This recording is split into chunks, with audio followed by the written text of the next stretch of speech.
What's up guys, it's Weston here. So today is an exciting day. It's the time-lapse build of the system. Now if you've not seen part 1, it will be in the cards and in the description. So if you want to check out what parts are going into this build, then that is the place where you should be.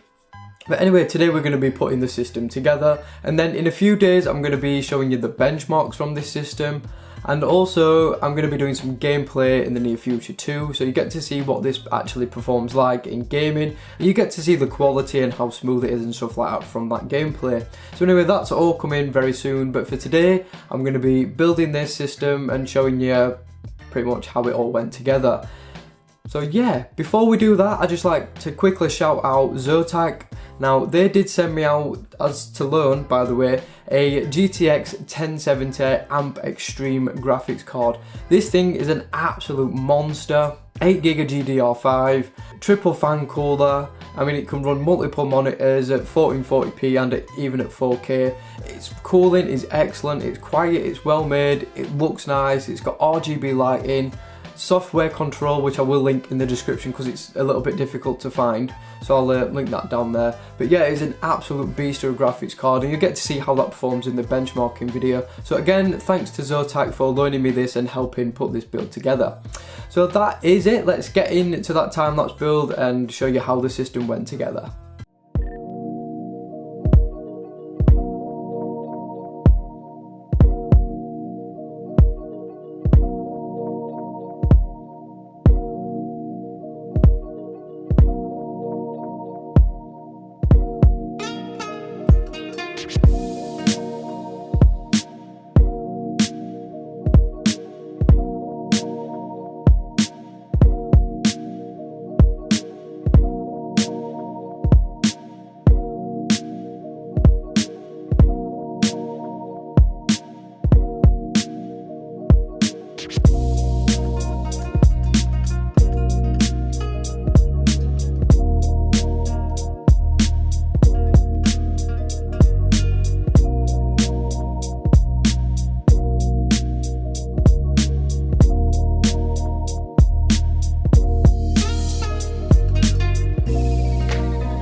And there you have it guys, that is the build put together.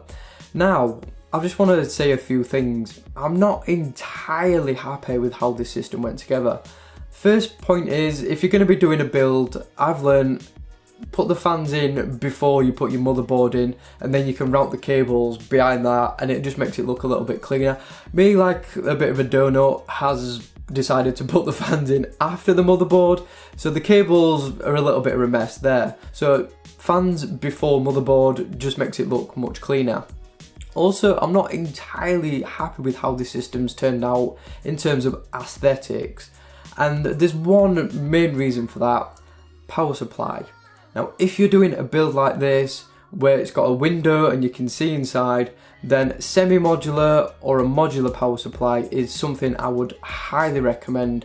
I mean, now they're not actually that much more money than a regular fixed cable style PSU, and I would highly recommend one because one, you're reducing your cable clutter, 2, it will improve airflow because you've not got a big nest of cables blocking your front airflow, which is what I'm suffering with on this system.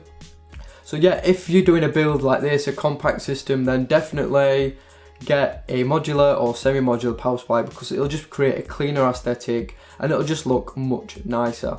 And that is something I wish I would have done instead of just going with the PSU I had to hand. So yeah, there is that.